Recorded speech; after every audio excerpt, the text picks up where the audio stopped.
अस्सलाम वालेकुम। आज का हमारा टॉपिक है लिपिड्स। इसमें हम लिपिड के स्ट्रक्चर के बारे में देखेंगे, लिपिड्स के फंक्शन और कुछ रिएक्शंस जो हो रहे होते हैं लिपिड्स में उनके बारे में पढ़ेंगे। और लिपिड्स की 3 टाइप्स हैं हमारे पास, सिंपल, कॉम्प्लेक्स एंड ड्राई, उनकी डिटेल पढ़ेंगे। लिपिड्स के बारे में जब हम बात करें तो इसमें हम ग्लिसरॉल और फैटी एसिड के बारे में पढ़ते हैं। एक ग्लिसरॉल मॉलिक्यूल और 3 फैटी एसिड के मॉलिक्यूल मिलकर लिपिड का स्ट्रक्चर बनाते हैं। ग्लिसरॉल जो है वो 3 कार्बन अल्कोहल है जिसमें 3 हाइड्रोक्सिल ग्रुप होते हैं और ग्लिसरॉल हाइड्रोफिलिक है, जबकि फैटी एसिड जो है वो हाइड्रोफोबिक है। स्ट्रक्चर की जब हम बात करें, लिपिड का स्ट्रक्चर ग्लिसरॉल और फैटी एसिड से मिलकर बनता है और इसे हम ट्राइग्लिसराइड कहते हैं। जो केमिकल बॉन्ड ग्लिसरॉल और फैटी एसिड के दरमियान बनता है उसे हम ईस्टर बॉन्ड कहेंगे। राइट साइड पे इक्वेशन लिखी हुई है, उसमें आप स्ट्रक्चर के थ्रू देख सकते हैं कि जो ग्लिसरॉल है वो हमारे पास 3 कार्बन अल्कोहल है जिसमें 3 हाइड्रोक्सिल ग्रुप है और इसके साथ जब हम रिएक्ट कराते हैं 3 फैटी एसिड्स को, R1, R2, R3, ये 3 फैटी एसिड्स हैं। जब फैटी एसिड ग्लिसरॉल के साथ रिएक्ट करते हैं तो इनके दरमियान जो बॉन्ड बनता है वो ईस्टर बॉन्ड बनता है और जो ग्लिसरॉल का हाइड्रोक्सिल ग्रुप है वो फैटी एसिड के कार्बोक्सिल ग्रुप के साथ बॉन्ड बनाता है और इस पूरे प्रोसेस में हमारे पास वाटर रिमूव होता है। 3 वाटर मॉलिक्यूल रिमूव होंगे और इस प्रोसेस को हम कहेंगे डिहाइड्रेशन। और लिपिड और ग्लिसरॉल से फर्दर जो स्ट्रक्चर हमारे पास आता है लिपिड का उसे हम कहते हैं ट्राइग्लिसराइड और इसके रिजल्ट में हमारे पास 3 वाटर मॉलिक्यूल एलिमिनेट होते हैं। लिपिड्स के फंक्शन की अगर बात करें, सबसे पहला फंक्शन है storage form of energy. Lipids में फैट्स और ऑयल्स जो हैं लिविंग ऑर्गेनिज्म में वो एनर्जी की स्टोर फॉर्म के लिए यूज़ होते हैं।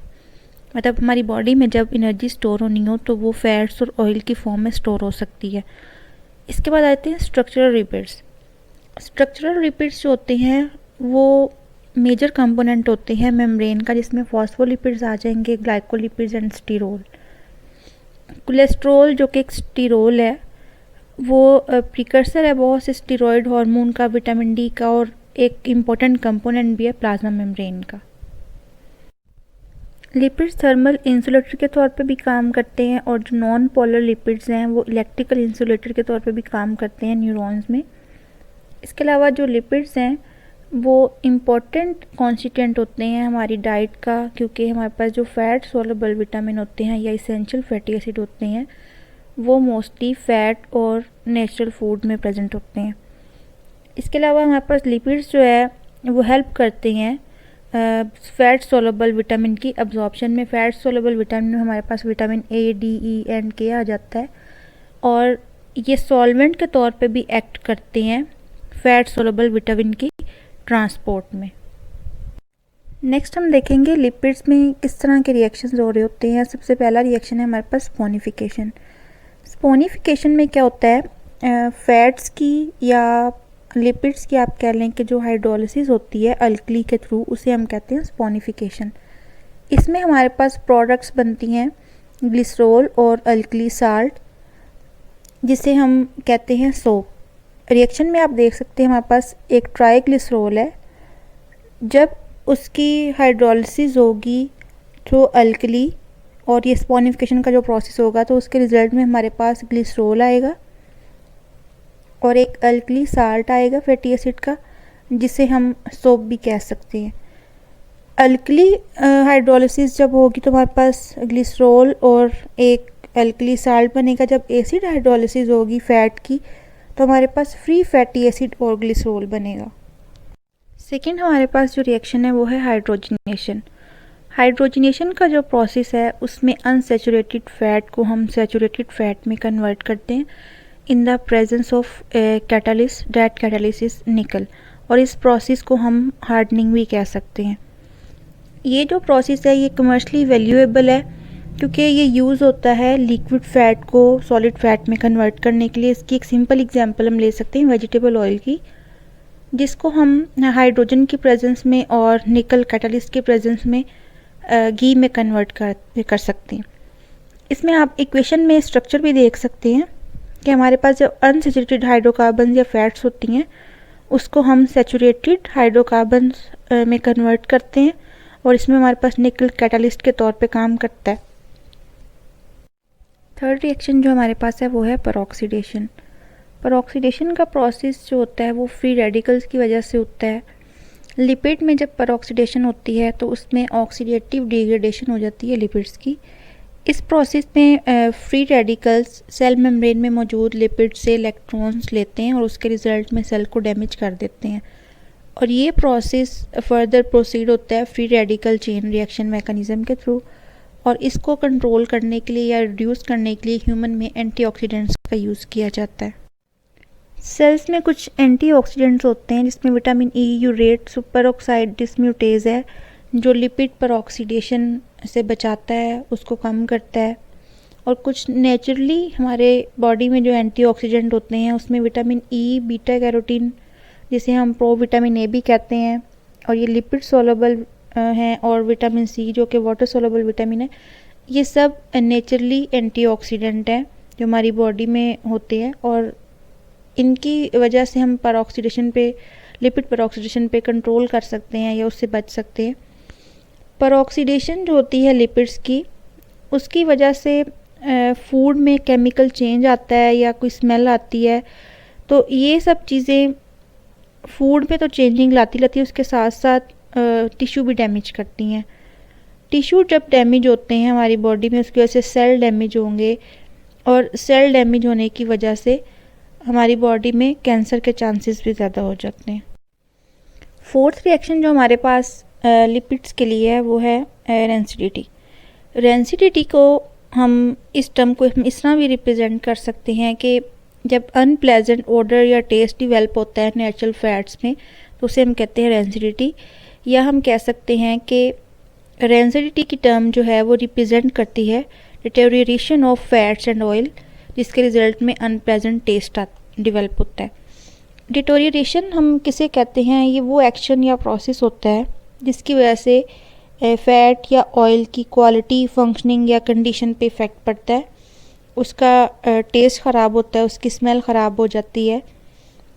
फ़ैट्स जिनमें अनसैचुरेटेड फैटी एसिड है वो ज़्यादा ससेप्टिबल होते हैं, उनमें रेंसिडिटी के चांसेस ज़्यादा होते हैं और रेंसिडिटी ज़्यादातर हाइड्रोलिसिस या ऑक्सीडेशन की वजह से होती है। जब फ़ैट या ऑयल एयर में एक्सपोज होते हैं, मॉइस्चर में, लाइट में या बैक्टीरिया की वजह से उन पे इफ़ेक्ट पड़ता है, तो इस सारे प्रोसेस की वजह से इसमें हाइड्रोलिसिस या ऑक्सीडेशन का प्रोसेस अगर होता है तो तभी रेंसिडिटी होती है। रेंसिडिटी में हमारे पास दो तरह की टाइप्स हैं, हाइड्रोलिटिक रेंसिडिटी और ऑक्सीडेटिव रेंसिडिटी। जो हाइड्रोलिटिक रेंसिडिटी है वो ज़्यादातर पार्शियल हाइड्रोलिसिस की वजह से होती है, जब ट्राइग्लिसराइड में हाइड्रोलिसिस होती है बैक्टीरियल एंजाइम्स की वजह से। और जो ऑक्सीडेटिव रेंसिडिटी है वो अनसैचुरेटेड फैटी एसिड में ऑक्सीडेशन के प्रोसेस की वजह से होती है। उसके रिज़ल्ट में हमारे पास कुछ अनप्लेजेंट प्रोडक्ट्स आती हैं हमारे पास, जिसमें ट्राइकार्बोक्सिलिक एसिड, एल्डिहाइड्स और कीटोन्स हैं। हमारे पास कुछ नेचुरल वेजिटेबल फैट्स और ऑयल्स हैं जिनमें कुछ ऐसे एंटीऑक्सीडेंट्स मौजूद होते हैं लाइक विटामिन ई जो कि रेंसिडिटी को प्रिवेंट करते हैं।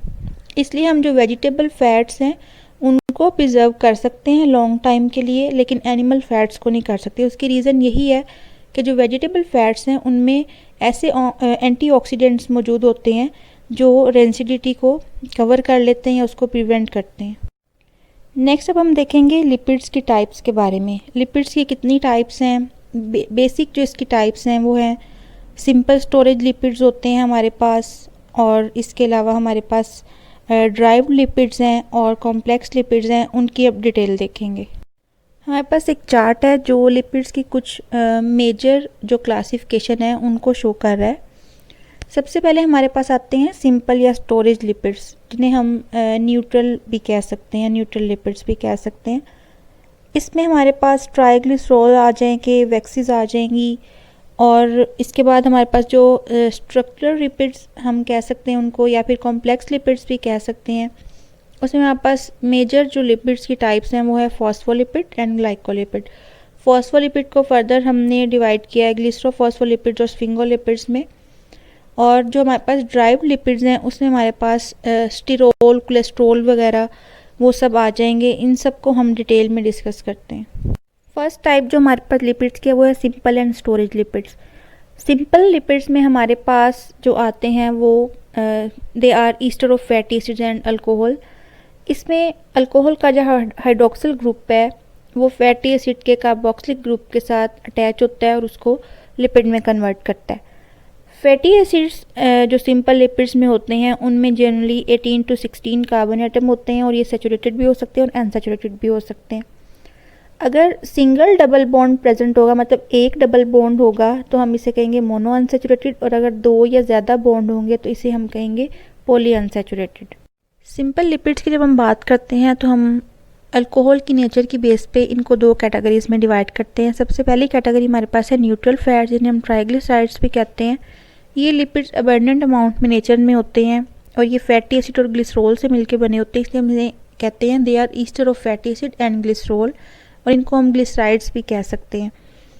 जब 3 हाइड्रोक्सिल ग्रुप जो होते हैं ग्लिसरॉल मॉलिक्यूल के, वो फैटी एसिड के कार्बोक्सिल ग्रुप के साथ अटैच होते हैं तो वो बनाते हैं न्यूट्रल फैट मॉलिक्यूल। इसमें 3 कैटेगरीज हैं ग्लिसराइड्स की, न्यूट्रल फैट्स की, जिसमें सबसे पहले है मोनोग्लिसराइड। मोनोग्लिसराइड में अगर हमारे पास एक फैटी एसिड है तो उसे हम कहेंगे मोनोग्लिसराइड। डाइग्लिसराइड में हमारे पास 2 फैटी एसिड होंगे। ट्राइग्लिसराइड में हमारे पास 3 फैटी एसिड होंगे। अब हम ट्राइग्लिसराइड की फर्दर टाइप्स देखते हैं। वो 2 टाइप्स हैं, simple triglyceride and mix triglycerides. Simple triglyceride की जब हम बात करें तो अगर हमारे पास 3 फैटी एसिड जो कि ग्लिसरॉल से मिलते हैं वो सेम टाइप के हों तो हम इसे कहते हैं सिंपल ट्राइग्लिसराइड। सेम काइंड के 3 फैटी एसिड जब एक ग्लिसरॉल के साथ मिलते हैं तो वो मिलके फर्दर जो ट्राइग्लिसराइड बनाएंगे उसे हम सिंपल ट्राइग्लिसरॉल या सिंपल ट्राइग्लिसराइड कहेंगे। इसके बाद आता है मिक्स ट्राइग्लिसराइड्स। अगर फैटी एसिड जो हैं डिफरेंट टाइप्स के हैं और वो 3 डिफरेंट टाइप्स के फैटी एसिड एक ग्लिसरॉल के साथ अटैच होके जो ग्लिसराइड्स बनाएंगे उसे हम कहेंगे ट्राइग्लिसराइड, या हम उसे मिक्स ट्राइग्लिसरॉल भी कह सकते हैं। मिक्स ट्राइग्लिसरॉल में 2 या 2 से ज़्यादा डिफरेंट फैटी एसिड होते हैं। फैटी एसिड जो कार्बन नंबर 1 पे होता है वो यूजुअली सैचुरेटेड होता है और कार्बन नंबर 2 पे जो होता है वो यूजुअली अनसैचुरेटेड होता है, और कार्बन नंबर 3 पे जो फैटी एसिड होता है वो सैचुरेटेड भी हो सकता है और अनसैचुरेटेड भी हो सकता है। ट्राइग्लिसरॉल, ट्राइग्लिसराइड या न्यूट्रल फैट्स जो पहले ही बता चुकी हूँ, they are ester of fatty acid and glycerol. Triglycerol जो होते हैं उनमें 3 फैटी एसिड होते हैं और उनका कार्बोक्सिलिक ग्रुप जो है ग्लिसरॉल के हाइड्रोक्सिल ग्रुप के साथ लिंक करता है थ्रू ईस्टर बॉन्ड और उसको कन्वर्ट करता है ट्राइग्लिसरॉल या न्यूट्रल फैट्स में।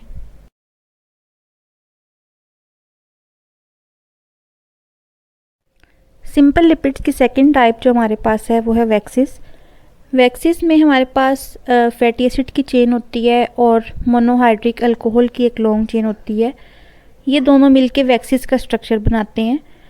अल्कोहल में 12 to 32 कार्बन एटम होते हैं और ये मॉलिक्यूल जो है कम्प्लीटली वाटर इनसॉल्युबल है और मोस्टली ये सॉलिड फॉर्म में होते हैं और हाइड्रोफोबिक होते हैं इन नेचर, और इस वजह से हम इन्हें वाटर रिपेलेंट भी कह सकते हैं। वाटर रिपेलेंट ये कहाँ पे होंगे? वैक्सिस जो लीव्स पे प्रेजेंट होती हैं और कुछ फीदर्स पे होती हैं और इंसेक्ट्स की क्यूटिकल पे होती हैं, और वेल्स और डिफरेंट फिशेस जो हैं वो इसको स्टोर कर लेती हैं लार्ज क्वांटिटी में। तो हाइड्रोफोबिक इन नेचर होने की वजह से ये वाटर रिपेलेंट होंगी। लीव्स पे, फीदर्स पे या क्यूटिकल्स पे वैक्सिस जहाँ पे होंगी तो वहाँ पे वो वाटर के साथ रिएक्ट नहीं कर सकेंगी। वैक्सिस की टाइप्स के बारे में अगर हम बात करें, सबसे पहले आती है हमारे पास प्लांट वैक्स। प्लांट वैक्स जो है वो प्लांट्स के लीव्स पे प्रेजेंट होती है और एक ये वाटर प्रूफ कवरिंग के तौर पे काम करती है क्योंकि ये प्लांट्स में ट्रांसपिरेशन के रेट को कम करती है। इसमें हमारे पास जो एग्जांपल है वो कार्नोबा वैक्स की आ जाती है। कार्नोबा वैक्स जो है वो ब्राज़ीलियन पाम ट्री के लीव्स पे प्रेजेंट होती है और इसमें जो प्लांट वैक्स है इसमें 32 कार्बन फैटी एसिड होते हैं, 34 कार्बन अल्कोहल होते हैं, और इसकी जो मेन क्वालिटी है, इम्पोर्टेंट है जिसकी वजह से, वो ये है कि जो प्लांट वैक्सेस हैं ये वाटर रेजिस्टेंस है। इसके बाद आती है बी वैक्स। बी वैक्स जो है वो सिक्रीट होती है एब्डोमिनल ग्लैंड से, हनी बी के एब्डोमिनल ग्लैंड से। ये ग्लैंड्स होते हैं वो बी के एब्डोमिन के अंडर होते हैं, जो इस वैक्स को सिक्रीट करते हैं और इसके थ्रू वो हनी कॉम्ब बनाते हैं। 8 ग्लैंड्स होते हैं बी के एब्डोमिनल सेगमेंट्स में, जो कि फीमेल वर्कर बीज है, जिनकी वजह से ये वैक्स प्रोड्यूस होती है। उनके जो 8 ग्लैंड्स होते हैं एब्डोमिनल सेगमेंट्स में, उन ग्लैंड से बी वैक्स प्रोड्यूस होती है। इसे हम पाल्मिटिक एसिड भी कह सकते हैं। जो बी वैक्स है वो यूज़ होती है high cholesterol, pain, fungal skin infection और दूसरी अदर इन्फेक्शंस के लिए भी। थर्ड टाइप जो हमारे पास वैक्स की आती है वो वूल फैट या लेनोलीन है। लेनोलीन जो है जिसे हम वूल वैक्स या वूल ग्रीस भी कहते हैं, और ये वैक्स जो है ये वूल बेरिंग एनिमल जिसमें लैम्ब आ जाते हैं उनके ग्लैंड से सिक्रीट होती है, और ये मेडिकेशन में भी यूज़ होती है। मेडिकेशन में ये कैसे यूज़ होगी कि हमारे स्किन पे जो इरिटेशन हो जाती है, स्किन ड्राई या रफ़ हो जाती है, तो तब ये जो वैक्स है ये उसको कंट्रोल करने के लिए यूज़ की जा सकती है। या जो स्किन बर्न हो जाता है रेडिएशन थेरेपी की वजह से, उसको भी कंट्रोल करने के लिए, उसको कम करने के लिए, रिड्यूस करने के लिए ये वूल वैक्स जो होती है, फैट होती है, यूज़ की जा सकती है। और इसके अलावा जो ये वैक्स होती है ये जो एनिमल्स की होल बॉडी में प्रेजेंट होती है, लेकिन पाम और फुट सोल में नहीं होती। ईयर वैक्स आती है इसके बाद। ईयर वैक्स जो है ये मिक्सचर होती है फॉस्फोलिपिड्स का और ईस्टर ऑफ कोलेस्ट्रॉल का।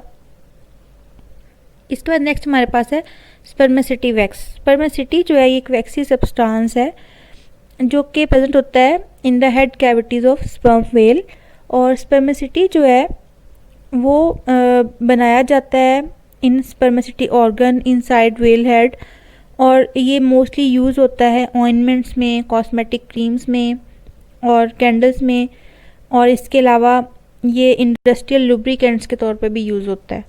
सिंपल और स्टोरेज लिपिड्स जो हमारे पास होते हैं उनके हम कुछ बेसिक फंक्शंस देख लेते हैं। हमारे पास जो न्यूट्रल फैट्स और ट्राइग्लिसराइड्स होती हैं वो कंसनट्रेटेड फूड के तौर पे काम करती हैं एज़ कम्पेयर टू कार्बोहाइड्रेट्स। जो हमारे पास लिपिड्स हैं वो ज़्यादा एनर्जी प्रोवाइड करते हैं। इसके बाद हमारे पास आ जाती है वैक्सीज। वैक्सीज जो होती हैं वो एक प्रोटेक्टिव लेयर के तौर पे काम करती हैं ओवर द एनिमल फर और एज वेल एज लीव्स पे ये प्रोटेक्शन का काम करती हैं, क्योंकि जो वैक्सीज लीव पे प्रेजेंट होती है, कार्नोवा वैक्स जो हमने पहले भी पढ़ी है, वो इसमें ट्रांसपिरेशन के प्रोसेस को रिड्यूस करती है। मोस्टली लैंड प्लांट्स में रेट ऑफ ट्रांसपिरेशन जो होता है वो वैक्सीज की वजह से कम होता है। इसके बाद हमारे पास जो माइलिन शीट है अराउंड नर्व फाइबर्स, वो भी इंसुलेशन के तौर पे काम करती है, प्रोटेक्ट करती है इंटरनल ऑर्गन्स को।